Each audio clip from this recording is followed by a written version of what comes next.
Well, howdy there, folks, and welcome into today's video. Hope you guys are doing great out there. As always, I have bought over $700,000 worth of stocks in less than 30 days. And what we're going to go through in this video is I'm going to show you each one of these stocks, talk a little bit about each of these stocks. If you follow my content on a daily basis, first off, thank you, and I appreciate the support, and I'm happy to be here for you guys each and every day, at least during the week.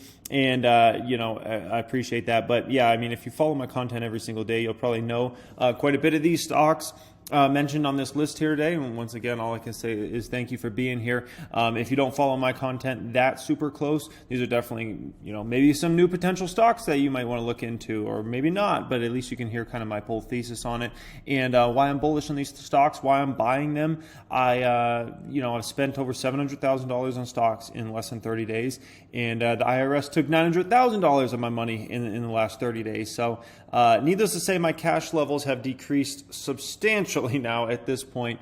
I'm still a buyer out there, and I'm still nibbling off shares here and there of certain stocks, and we'll talk a little bit about some of those stocks in this video. And, I could definitely see myself building back up cash levels potentially this summer, and especially because I think a lot of these stocks we're talking about in this video here today, I think could start actually running this summer. And, as some of these companies' numbers come through, and I think a lot of them are going to be very, very impressive. And I think some of these stocks could start running big time. And so I could definitely see myself potentially getting cash a little up this summer. There's almost never a time where I just stop buying stocks, but there are certain times that I start building the positions out. So yeah, I hope you guys enjoy this video. As always, if you don't mind, smash a thumbs up. It helps us out huge in the YouTube algorithm. I appreciate all you guys for being here, spending some time with me as always, and I hope you get some value out of this video. Speaking about value, we got some value coming, okay? On April, I think it's 19th, on Monday, basically Beatrice is actually going to go through Tesla's 10K. So I hope you guys enjoy that. It's going to definitely help anybody that's a newer investor in the market, or you've kind of like been in for a little bit, but you're still somewhat newer. That should be a tremendous amount of value. It's absolutely free to sign up for it. Enjoy it, learn lots from it. It should be absolutely amazing. Alrighty, guys. So this is just basically I was kind of like a download from Fidelity. And by the way, that's $700,000+. That's just in my main private account here. So you can just see it was ridiculous. I had to do like the calculations on this, and oh my gosh, it's a lot of buys. Let's just put it that way. A lot of buys in several different stocks here, okay? And, I don't know if you ever watched Kramer before, but Kramer's got this famous saying. I remember I used to watch Kramer back in like 2008, 2009, when I was kind of getting in the market and trying to learn and like watch different people and hear different perspectives and things like that. And I always remember Kramer, he always used to say, there's always a bull market somewhere, and it's my job to help you find it. I always feel like my saying's the exact opposite of that. There's always a bear market somewhere, and it's my job to help you guys find it. Man, if you follow me closely, you know that I'm looking for stocks that are beaten down. I'm not looking for crap companies. I'm looking for great companies that are beaten down and are have unjustified stock prices, like just beaten down too bad. That's what I'm looking for. That's my specialty. I'm not the type of person that's like, oh, stock just hit a 52-week high. Let's buy. It's going up more. Definitely not me. I'm looking for that stock that, oh my gosh, they're growing. They're a beast. I believe in their management team. I believe in the company. All these things are lining up, and their stock's down 30, 40, 50% from its highs and things like that. That's the type of stocks I'm looking for. And not everybody likes to invest that way. I understand that. It was funny. Somebody sent me kind of a hate video on me, and it wasn't just on me, it was on other people as well in like the investing community. And my gosh, this video was from such an ignorant angle that could tell they don't know my content, because they're like, oh, he just hops on whatever's a hot stock. And I was like, they have never watched any of my content ever, because I'm completely the opposite guy that jumps on the hot stocks. Like I jump on stocks that are usually very beaten down, and then they become hot stocks after I get in those stocks. But Yeah, certainly I'm not the guy that just jumps on the hot stocks, and all you guys that are here each day and support me, you guys know that. So, but there's definitely some folks out there that root not just against me, but against the whole community, and they would like to see some of these stocks fail. Let's be quite honest. We've been hot the last 2 or 3 years in the market, and when you have a lot of success, there's going to be a lot of people that are rooting against you, and there's going to be some people that want to see you fail, and there's going to be some people that want to see us have our stocks burn up, and just it doesn't work out. And it is what it is. Short sellers, maybe even some folks on Wall Street don't like kind of the whole movement that's going on right now. This whole, invest your own money movement, right? Taking the control out of Wall Street's hands and taking it into the investors' hands. So there's definitely a lot of agendas that are, sometimes against this movement, and you got to understand that, and you got to just accept that, okay? So let's get into these stocks up here, okay? First one I've been adding in the past 30 days is actually GTEC. GGTTF, okay? So this is a play in the Jack Jackson space. This is by far and away the smallest market capitalization company I personally own. They're a niche player, very high-end space. Obviously, they're a niche player. It's $100-something million market cap, right? It's not like you're going to be some kind of giant in the space with 100 mil. But the way I view this stock personally, it's a speculative play, but I will say this is there's such a spec play up my alley because one, it has extreme growth. Two, I think the CEO is brilliant there, Norton. I think he's really, really focused on this business. And three, they're in a great capital position. Look at this. They just repaid their $6 million loan. They eliminated all debt from the company. All debt from the company. And now I think if I recall, they still have like $19 million of cash, which $19 million of cash when you're this small of a market cap is a lot of flipping flapjack and money. That's probably, as a percent of cash to market cap, that's probably the highest percent of maybe any company I personally own out there. And I own some dang good balance sheet companies like the FB, Skyworks, a lot of really just tremendous balance sheets. But this one probably takes the cake in terms of cash they still have around versus market cap. They've eliminated all debt. It's a really, really exciting spec play. This is one of those companies that I really truly view as potentially being a $1 billion plus company long term, especially if they enter the United States market over time and expand this business. They don't even have to be, that's the thing with this stock, like they don't even have to be remotely close to the biggest player in the Jack Jackson space or anything like that. All they got to be is a good player on the high end, and this is going to be a multi-billion-dollar market cap. They don't have to be the biggest by any means. The biggest companies in the Jack Jackson space are going to have market capitalizations in the tens of billions, if not $100 billion plus dollars, okay? That's what the big dogs are going to have. So this company, this is going to be an extremely successful investment if this just grows to $1 billion, $2 billion market cap. And there still will be a very small player in that market because that market is so huge over time. So that's the way I view this one. Extreme growth, good CEO here. Under 60 cents, I really like it. And, I've even bought some shares in the stock at basically, a lot higher prices than when I first started buying the stock. Let's just put it that way. So I've been willing to actually average up on this position. And anytime it goes under 60 cents, I get really, really intrigued with this stock. If it goes under 55 cents, that's really where I'm like, okay, we got to buy some more. It's not like a position I can make into a huge position. And I do own some more shares of this in at least, I think, 2 more accounts. So I might own over 500 shares if you add up all my different accounts. But I can't make this into a massive position just for the strict fact that this is a speculative stock, okay? They're not a super established company, but they got triple-digit growth, meaning they're growing revenue 100% plus, good chance of profitability this year, and a balance sheet that is phenomenal. I see a lot of upside for this company over time. So, yeah, I really like this one. We talked about kind of some folks that root against us and some maybe ignorant comments out there and things like that. And one of them was when it came to this stock, it was like, oh, this must be some P&D play or something like that. And it's like, no, this is not some P&D play. This is like a long-term hold. We're going to see where this thing shakes out. But I don't want to sell the stock at a $100 million market cap if it truly has the opportunity in front of itself to become a $1 billion or $2 billion company, okay? Never mind if they can become more than that over time. Worst case scenario with this stock is I think long term they could be a buyout candidate for a bigger player who's maybe looking for a high-end product and looking for a management team there. But I think GTEC should honestly focus on their own game and running their own race and not even worry about getting bought out by anybody because I think this one has tremendous upside potential. So I love this one.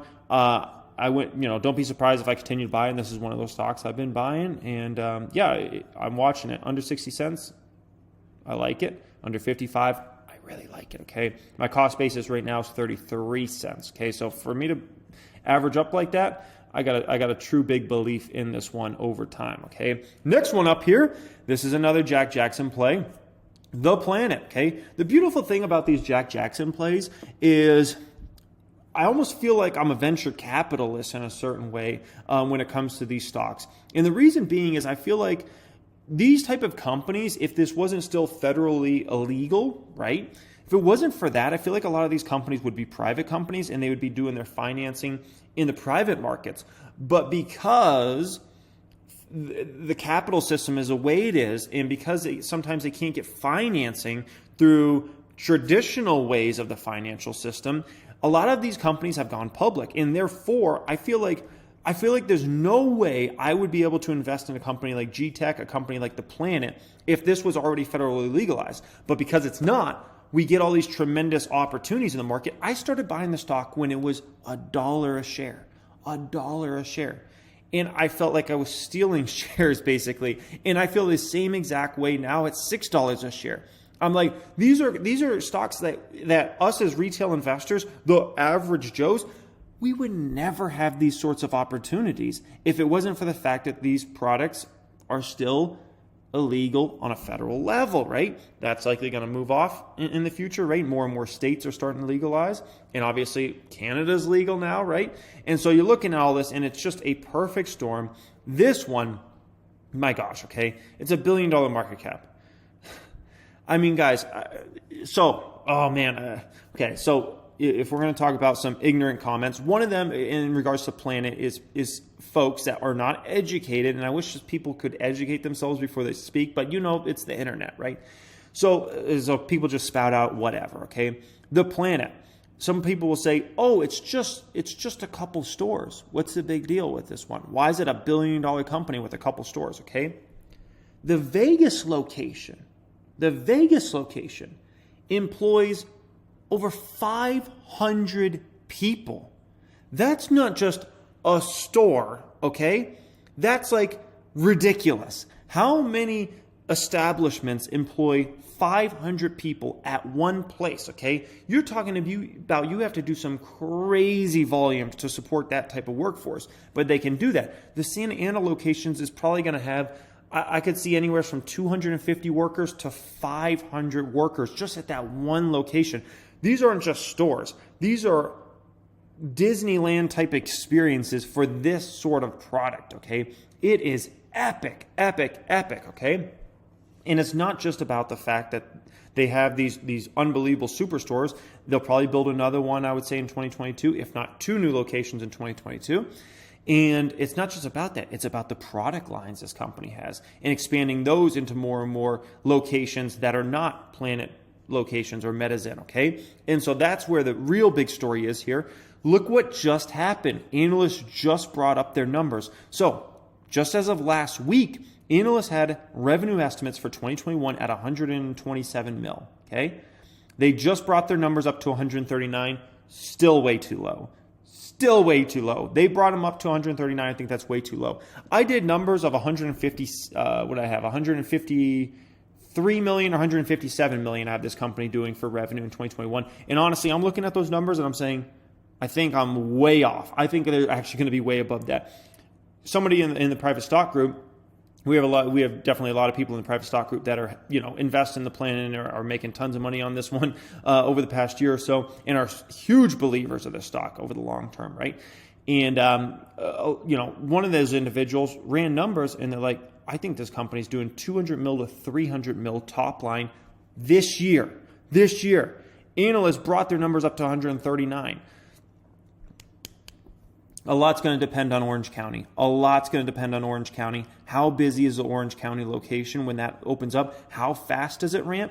But yeah, 139 mil, honestly, is still way off in my opinion. Like I said, I think my number of 150 something mil is probably way off. They're probably going to even destroy that number. When I see how busy the locations are, things opening up more and more, and the chance that Orange County ramps so much quicker than the Las Vegas location, because the thing was, the Las Vegas location that first year was open, they were just figuring things out and how do we build the business, and like people had never heard of this company before and things like that, right?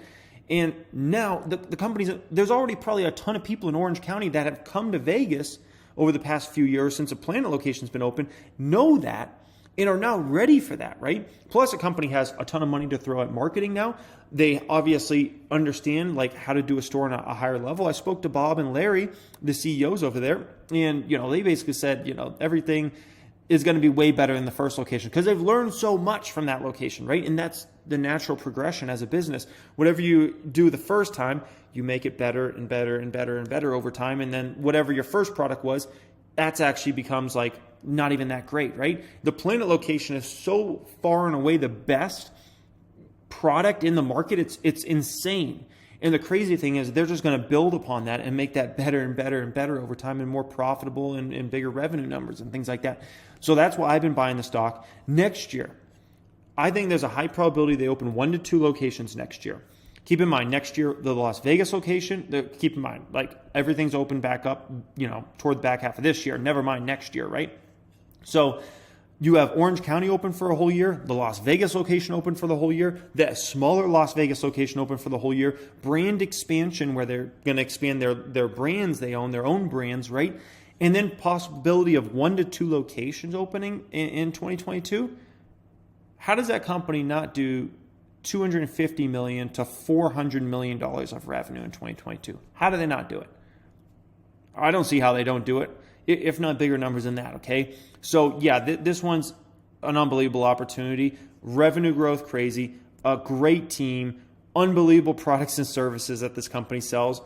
9 figures plus of cash on the balance sheet right now as of today. This is a special opportunity and a special company. This is one of those, I always talk about, I think there's going to be I think there's going to be at least 10 companies that have over a $10 billion market cap in this space over time. Probably even a lot more than that. This is going to be one of those companies, in my opinion, without a doubt, okay? Next one up here that I've been plugging some money into, and this one, okay, when it comes to Corsair Gaming, this is a stock that I'm slowing down my buying in because I've almost built out my position almost all the way that I want it, like how big I want it to be. And this is one that Wall Street doesn't like at the moment. The reason Wall Street doesn't like this, although they're in the best spaces you could be in, right? Gaming, obviously they're in streaming, okay? Wall Street has this notion that no one's going to be inside for the next year or something, and everybody's just going to like go out and like, spend money just outside, and no one's going to play games anymore, or no one's going to be into streaming anymore or anything like that. And I'm looking at this and I'm like, I don't know what world like Wall Street lives in, but people that love to game, they love to game regardless. You know what I mean? Like just because things open back up, if you love playing video games and you love streaming those sorts of things, like it's just because the park's open now doesn't mean, I no longer play games or something like that. It's just absolutely ridiculous. They're always making moves with different companies. Look at this. Corsair launches new AMD Ryzen 5000 series, powered Corsair 1A200 and 11th gen Intel Core powered Corsair 1 i200.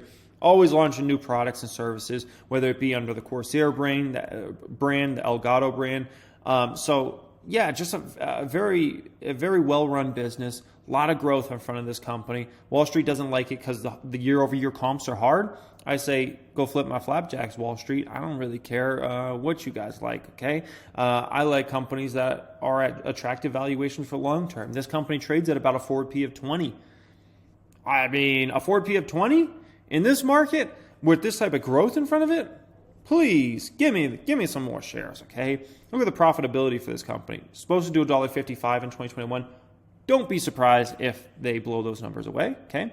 Supposed to do $1.81. Don't be surprised if in 2022 they're over $2, okay? About almost 12% growth is expected this year. I wouldn't be surprised if they come in with 15 to 20% revenue growth at all, okay? Channel checks are looking pretty good for this company, okay? Expected to do 7% growth in 22. Yeah, don't be surprised if they don't buy some more companies out there in a good capital position. They like to buy out other brands, and they should expand their other brands as well. Elgato, I think, has. Elgato has like so much runway for growth just in that brand, never mind the Corsair brand. Elgato, I am so excited about that. That's their streaming brand. Huge opportunity in front of that company over time. So yeah, this is one, I'm almost where I'm at, where I want to be at with this one. I think if they start coming in with a lot stronger numbers than Wall Street expects, I think this one could even start to fly as early as this summer. And speaking about stocks that will be flying as early as this summer, this is my heaviest buy in the market right now. It is Tattooed Chef, TTCF, okay? So this one's been trading anywhere from about 1.4 billion to about 1.6 billion recently, and I've been buying the shares aggressively, and I mean absolutely aggressively, okay? This is one that they're already becoming one of the biggest players in the plant-based space, okay? Now, if you pay attention to like diets and the changes and the trends that are going on with people eating food, the plant-based movement is massive. I mean, absolutely massive. And it just continues to grow bigger and bigger and bigger and bigger, including with folks like myself. Like I've made changes in my own diet where I felt like I had to eat meat almost every single like meal. I'm definitely not like that now. I've switched to more plant-based diets, and I've actually, along with working out, I've been able to drop over 30 pounds. I reached a peak of at the peak, I think I was up to about 225. Or so, which is just, I felt like it was too heavy. I was like starting to hurt my bones and stuff like that, like even like working out or running, because it's just a lot of like stress. Like the more and more weight you gain, like the more and more stress like on your ligaments, on your bones, everything. I'm like, my body is not meant to carry around 225 pounds, in my personal opinion. And so now I'm down to about 189. I just actually weighed myself, and I got to say I'm in a lot better shape than I've been in the past. And I like the movement. I still eat meat from time to time, but I don't have to eat meat every single meal. Now I'm much more focused on how many calories do I eat in a day, and is that kind of the right amount? I'll still have my cheat days. I might go to Raising Cane's and get some fried chicken or something like that, and I still have those days. But I can tell you I'm in a lot better place, mentally and physically nowadays than I was, a few years back. I can tell you that much. It's like night and day, okay? And so this company's in front of that movement. I think they're going to be a food giant over the next 5-10 years. I'm fully convinced on that. Food giant. They just announced these other day, plant-based pizzas. So don't be surprised if over the next year, over the next, let's say, 12 to 18 months, you start seeing these pizzas show up in a lot of your local grocery stores, Target stores, Walmart stores over time. Plant-based vegetable pizza, plant-based white pizza, plant-based pepperoni pizza. By the way, from my understanding, all their plant-based meats are all in-house. So don't be surprised if they actually end up maybe going fully into that space as well long term, okay? And maybe being a competitor to Beyond Meat and Impossible Meat longer term, okay? Snacks is another big, huge category they're going to get into over the next year or two.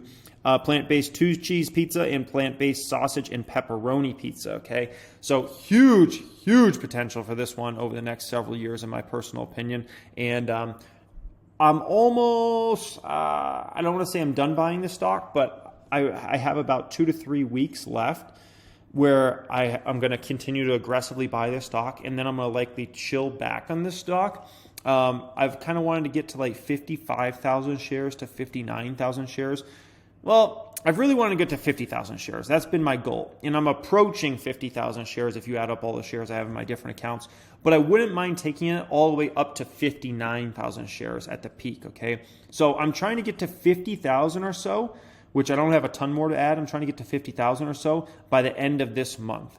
And then if the stock continues to see any type of weakness in May, I'll buy 5,000 to maybe 9,000 more shares, and that's where I would likely max out my position overall. But I think there's a high probability this stock starts to move as early as this summer. There's no way Wall Street will continue to ignore this stock. I can promise you that. When they start to see some of the numbers that start coming through for this company over the course of this summer, moving into the fall time, I don't think Wall Street's going to ignore this stock anymore, and I think Wall Street will be full go into the stock essentially, okay? Especially once they lap 1 year since they've been public. There's no way. This is way too exciting of a story. This is way too trendy for Wall Street to just be like, I don't see Tattooed Chef anywhere. No TTCF. No way, okay?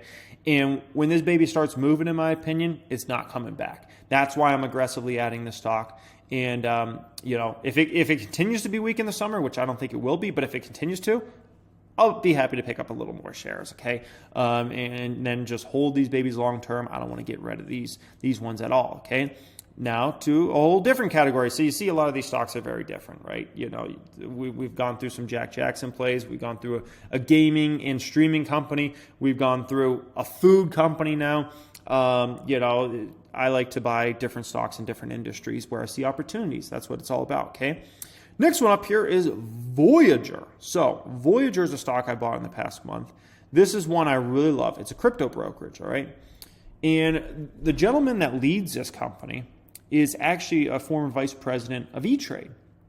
So the way I view Voyager is this company's growing insane right now. They're a crypto brokerage, essentially. Crypto brokerage app. Download it. I've used it. I like the product. I wish you could transfer money in faster. That's the one downside I say of Voyager so far has been like the transfer ins for money. It takes a while. I'm like, Fidelity, man, I could put, you know, it doesn't even have to be in a margin account. If I like transfer $500,000 to Fidelity, I'm able to trade that in a minute. No, not in a minute. In a second. Okay? The money doesn't even have to clear. They're just like, he's good for it. Voyager is like, okay, guys, like it takes 3 to 5 days. So that's the one downside. I really like the app experience. I like being able to buy cryptos on there, and I'm not like a huge crypto investor, but I got maybe 60,000 or so invested directly into some cryptos now. And so I like this one as a crypto brokerage play.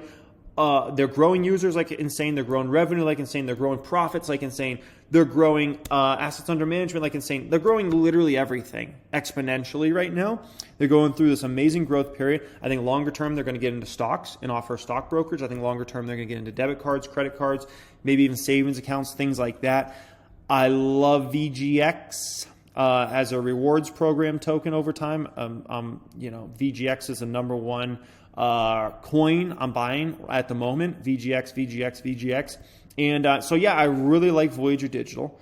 And they're in a good capital position. And like I said, I think the CEO is on the right tracks. And I think he's going to be able to take this company to a much larger company in future years than this company is today. Obviously, the worry with this one, the downside risk is what if cryptos like really crash, like epic, like down 50%, 70%, 90%. What happens to the crypto brokerages? And that's something we have to deal with, you know, when it comes to these stocks. But I really like that one. And then Coinbase. I've been buying some Coinbase, okay? Obviously, I bought some on IPO day. And yeah, I mean, Coinbase, I made a couple videos on Financial Education 3 about this. So I think I made 3 videos in the past 48 hours on Coinbase. So if you want more in-depth opinion on Coinbase, definitely check that out. By the way, Cathie Wood, ARK Invest, buying Coinbase heavily. Okay? They're big believers in Coinbase over there at ARK Invest and Cathie Wood and Co. So they're definitely they're on that train. And I like that one. And yeah, that's a long-term hold for me. If it dropped a bunch, who knows? Maybe I'd pick up a little more. I like Voyager more than Coinbase, but I like Coinbase actually a lot too. I think it adds nice diversification to my portfolio. So hope you guys enjoyed this video. As always, once again, if you want that free training on Monday with Beatrice, definitely check out pinned comment down there. Much love as always, guys. Don't forget to smash the thumbs up if you didn't already. That helps us out huge in the YouTube algorithm. I appreciate you guys. That helps us get more views out there and things like that. Much love and peace.